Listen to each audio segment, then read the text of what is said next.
So in this video, I am going to teach you on how to download Alight Motion on your PC.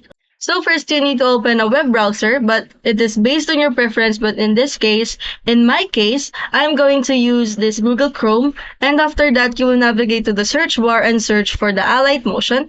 And once you search for it, you will redirect to this page, which is a bunch of options might pop up. But you just have to scroll down, and as you can see, this link, you are going to click on that one and you will redirect to the official AlightMotionPC.com page, and you just have to scroll it down, and there are two options for you to able to download the Alight Motion for the PC version. So whether it is on the click the Alight Motion or just simply download it on the BlueStacks. So here's the step-by-step process on how to install the Alight Motion for your PC, whether it is on the Windows OS or the Mac OS. So you could visit this page, which is the AlightMotionPC.com, for the specific updates and specific steps as well.